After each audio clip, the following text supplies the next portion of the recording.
తెలుగు సినిమాతో కలిసి అడుగులు వేస్తూ నడిచిన వ్యక్తి నట సామ్రాట్ అక్కినేని నాగేశ్వరరావు. తొలితర నటుల్లో ఓ అగ్రతారగా ఆయన ఎదిగారు. ఎన్నో అద్భుత పాత్రలు పోషించారు. ఒక వ్యక్తి తలుచుకుంటే ఎంత ఎత్తుగైనా ఎదగవచ్చు అనే మాటకు నిలువెత్తు నిదర్శనం అక్కినేని. ఆయన జీవితమే ఒక చరిత్ర. ఎంతో మందికి స్ఫూర్తిదాయకం ఆయన జీవన విధానం. కోట్లాది మందికి ఆయన ఆరాధ్య దైవం. 250కి పైగా చిత్రాల్లో విభిన్న పాత్రలు పోషించి అభిమానుల్ని ఎంతగానో అలరించారు. అక్కినేని 101వ జయంతి సందర్భంగా ఆయనకి నివాళులు. ఆయన పుట్టినరోజు సందర్భంగా విడుదలైన చిత్రాల్లో అందాల రాముడు ఒకటి. నటభూషణ శోభన్ బాబు హీరోగా సంపూర్ణ రామాయణం చిత్రాన్ని అందించిన బాపు రమణ ఏడాది అనంతరం అంటే 1973లో తీసిన చిత్రం అందాల రాముడు. అప్పటికే తెలుగులో రంగుల చిత్రాల నిర్మాణం ఎక్కువైంది. సంపూర్ణ రామాయణం చిత్రాన్ని కలర్లో తీసిన బాపు రమణలు అందాల రాముడు చిత్రాన్ని కూడా రంగుల్లోనే తీశారు.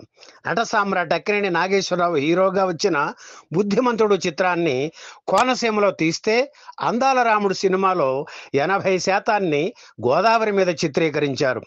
మిగిలిన 20% షూటింగ్ మద్రాసులోని శోభనాచల స్టూడియోలో జనతా కాలనీ సెట్లో జరిగింది.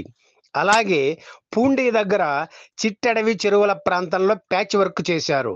భారతీయ మాసపత్రికల్లో 50ల్లో పాఠకులను ఓ ఊపు ఊపిన ముళ్లపూడి వెంకటరమణ జనతా ఎక్స్ప్రెస్ నవలలోని రాముడు తీత అంటే తీసేసిన తహసీల్దార్, అప్పుల అప్పారావు, పెసరట్ల సవాలమ్మ తదితర పాత్రలు అందాల రాముడు చిత్రంలో కనిపిస్తాయి. విభిన్న మనస్తత్వాలు కలిగిన పాత్రలను అందంగా ప్రజెంట్ చేశారు. కేవి మహదేవన్ స్వరపరచగా రామకృష్ణ, సుశీల పాడిన పాటలు ఈ సినిమాలోని అన్ని హిట్టే. తొలి విడుదలలో ఈ చిత్రం ప్రేక్షకుల ఆదరణ పొందలేదు. కానీ ఆ తరువాత విడుదలైన ప్రతిసారి మంచి వసూళ్లను సాధించి క్లాసిక్గా నిలిచింది. అందాల రాముడు చిత్ర నిర్మాణం గురించి ఆసక్తికరమైన విషయాలను ఈ వీడియో ద్వారా తెలుసుకుందాం. సినిమాలోని పంచవటి కాలనీకి చెందిన అన్ని కుటుంబాల వాళ్ళు 2 పడవలు వేసుకొని రాజమండ్రి నుంచి భద్రాచలం వెళ్ళడం ఈ చిత్ర కథ.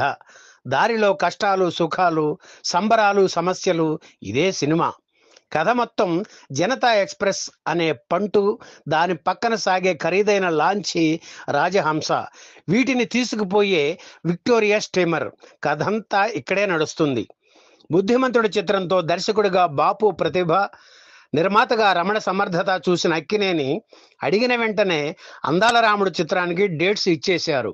హీరోయిన్గా లతను ఎంపిక చేశారు. ఆ సమయంలో ఆమె ఎంజీఆర్ కంట్రోల్లో ఉండేది. అవుట్డోర్ షూటింగ్ ఏర్పాట్లు ఎలా ఉంటాయో అని సందేహించిన ఎంజీఆర్ లతతో పాటు 4 మనుషుల్ని రక్షణగా పంపించారు. వారు 4 రోజుల పాటు షూటింగ్ స్పాట్లోనే ఉండి నిర్మాత రమణ చేసిన ఏర్పాట్లు చూసి సంతృప్తి చెంది మద్రాసుకు తిరిగి వెళ్ళిపోయారు. రాజబాబు, నాగభూషణం, ధూళిపాళ, నూతన్ ప్రసాద్, సూర్యకాంతం, మాడ, సాక్షి రంగారావు, రావి కొండలరావు ఇలా 70 మంది ఆర్టిస్టులు, 250 మంది యూనిట్ సభ్యులు, వీళ్ళందరూ ఉండడానికి రూమ్స్ కావాలి కదా. అందుకే దేవీపట్నంలో కాటేజీలు, డార్మెటరీలు, టాయిలెట్స్ సహా ఒక పెద్ద కాలనీని ఏర్పాటు చేయించారు రమణ. ఎవరికి ఎలాంటి ఇబ్బందులు కలగకుండా అన్నీ తనే దగ్గరుండి చూసుకునేవారు రమణ. ఇంతమంది జనం ఒకే చోట ఉన్నప్పుడు జలుబులు, జ్వరాల సమస్యలు ఉంటాయి కనుక 2 డాక్టర్లను కూడా నియమించారు. ఒకరు ఆయుర్వేదం, మరొకరు అల్లోపతి. అయితే అందాల రాముడు చిత్ర నిర్మాణం అనుకున్నంత సాఫీగా సాగలేదు.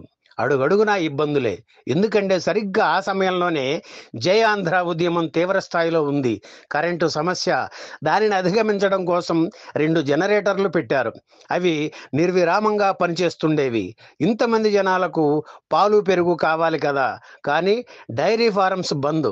రోజుకి 160 లీటర్ల పాలు కావాలి కనుక ప్రతిరోజు ఉదయం 2 గంటలకు 8 కార్లను 4 దిక్కులకు పంపించేవారు.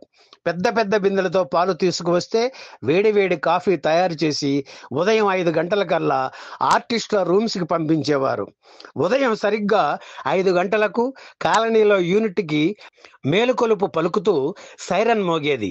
ఆ తర్వాత మరో 3 సార్లు మోగే సైరన్తో ఆర్టిస్టులు, టెక్నీషియన్లు రెడీ అయ్యి 7 గంటలకల్లా స్పాట్లో ఉండేవారు. వేడి టిఫిన్ ఆరగించి వర్క్ ప్రారంభించేవారు. చర్మ సంరక్షణకు, నిగారింపు కోసం మేగడతో ముఖం రుద్దుకునే అలవాటు అక్కినేనికి.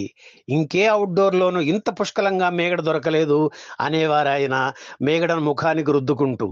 మరో విషయం ఏమిటంటే, ఈ చిత్రం షూటింగ్లోనే ఆయనకు అనారోగ్యానికి సంబంధించిన తొలి వార్నింగ్ బెల్ గోదావరిలో పడిన పిల్లవాడిని రక్షించడం కోసం నదిలో దూకి ఈత కొట్టినప్పుడు ఆయాసం వచ్చి ఇబ్బంది పడ్డారు.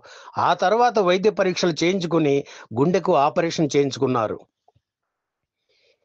జై ఆంధ్ర ఉద్యమం ముమ్మరంగా సాగుతున్న రోజులవి. కోస్తా, రాయలసీమ జిల్లాల ఉద్యమ నినాదాలతో హోరెత్తిపోతున్నాయి. ప్రతిరోజు బందే, ఎక్కడ చూసినా ప్రదర్శనలు. ఉద్యమం ఇంత తీవ్ర స్థాయిలో ఉండగా వీళ్ళు షూటింగ్ ఎలా చేస్తారో చూద్దామంటూ ఆంధ్ర నాయకులు కన్నెర్ర చేశారు. మా అక్కినేని షూటింగ్ ఆపుతారా ఏయ్ అంటూ ఆయన అభిమానులు రంగంలోకి దిగారు. అందుకే అటు హైదరాబాద్ నుంచి ఇటు మద్రాసు నుంచి చాలా చాకచక్యంగా నటీనటుల్ని షూటింగ్ తెచ్చేవారు.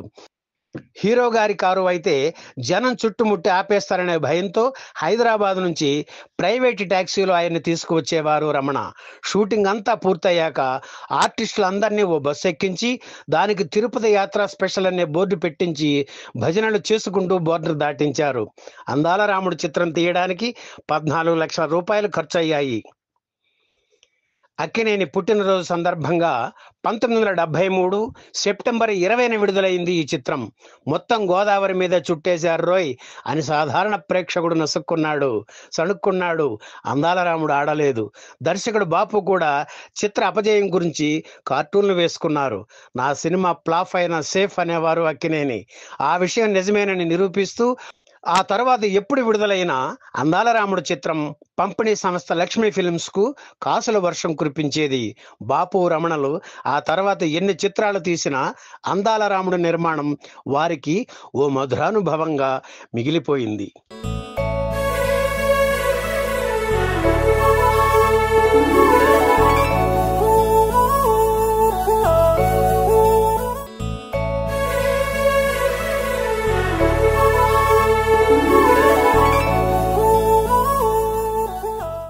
ఈ వీడియో మీకు నచ్చితే లైక్ చేయండి, షేర్ చేయండి, వెంటనే సబ్స్క్రైబ్ కూడా చేయండి.